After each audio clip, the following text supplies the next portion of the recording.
Hey guys, Veralyn here, and jumping right into things, Essence magazine recently stirred up a little controversy when they had Reggie Bush on their front cover. Now, Reggie is known for two things: being a sexy football player and for dating the Armenian beauty Kim Kardashian. Not every Essence reader, though, was happy to see him there. Some people bluntly wrote in saying things like, "Stop supporting black men that don't support black women." Personally, I was shocked because that was not my reaction at all. And it got me thinking, is interracial dating still an issue for this generation? And where was the anger of some of the readers that wrote in coming from? It's rejection. I think even though it has nothing to do with you, and you could be as fabulous as you want to be and as black as you want to be, and maybe that man is still not going to be interested in you. I think when you do see that, you take it as there's a little bit of I was rejected. A black woman who could be me was rejected. President Obama's been on the cover of Essence, yes. He's multiracial, yes. So I mean, if we can give a multiracial man a cover of Essence, surely we could give a black man who's dating a girl outside of his race an Essence cover. I've definitely been out with a boyfriend who is not white and had people, black women, look at me like, "What are you doing with that guy? Like, he's ours."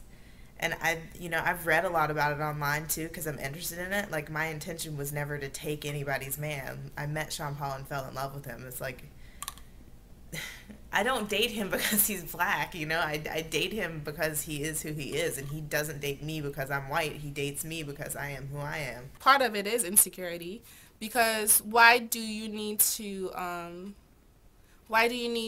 question yourself and your self-worth based on somebody else who's totally separate, you don't know, and their choice?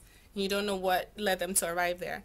But it's not random, it's not nonsensical either, because there are pressures out there. There are images out there of what is beautiful and what is coveted, what a man should covet. Black, white, purple, whatever the man should be. And that person that's usually pictured of who you should want and desire does not look like you. I can see where black women are coming from because there's a lot of debate online about, so many African American men are, in prison or, are not successful. They feel like you're taking that one successful man out of the pool takes one away from me. There are so many great black men out there, right? There are. There There are, but they're hard to find. But seriously, think about the girls that think like that. What is their responsibility? Like, let's flip it. Black women, bad attitudes. That's the stereotype, But that's right? the stereotype, yeah. Right. So, like, how can we put it on them and not put it on us? That's like, true. Who the hell wants a black woman nowadays? Bad attitude. That's true.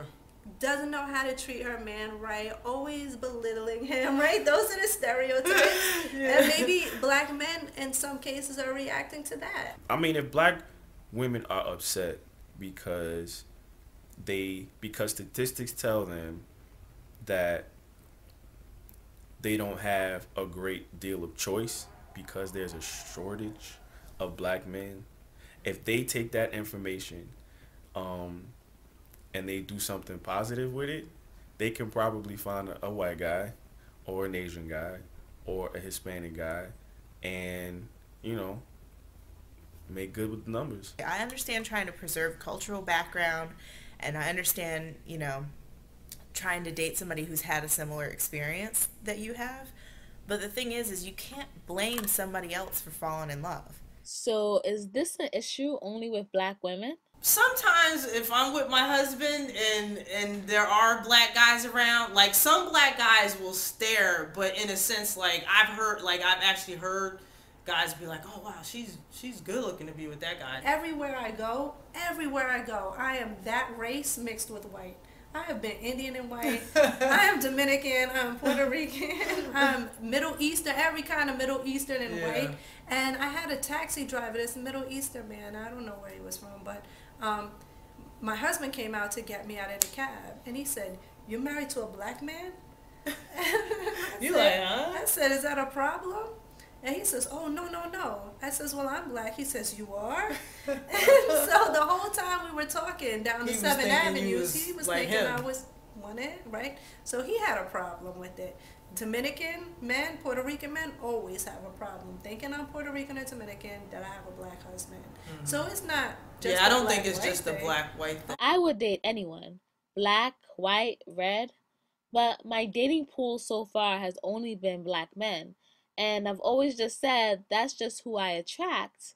But am I doing something subconsciously to cause that? Maybe there's a concern because you're not sure how certain people are going to respond to you, or what kind of baggage they have, or racial baggage, because you just don't know, or you're just not comfortable with, or you didn't have exposure to.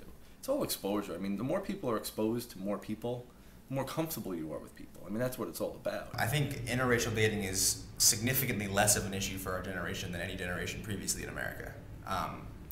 Which is not to say that it isn't an issue at all, but it's significantly less of an issue. I think that for me personally, it's going to come down to background, and it's going to come down. I'm a nerd, and I am interested in ideas, and I'm interested in goofy intellectual talk, and that is a racially blind thing. So who I seem to be attracted to doesn't seem to have anything to do with race. It seems to do with people who I jive with intellectually. That's how I feel too. When it comes to dating, experiences definitely trump race. And hopefully, this will be a complete non issue for the next generation.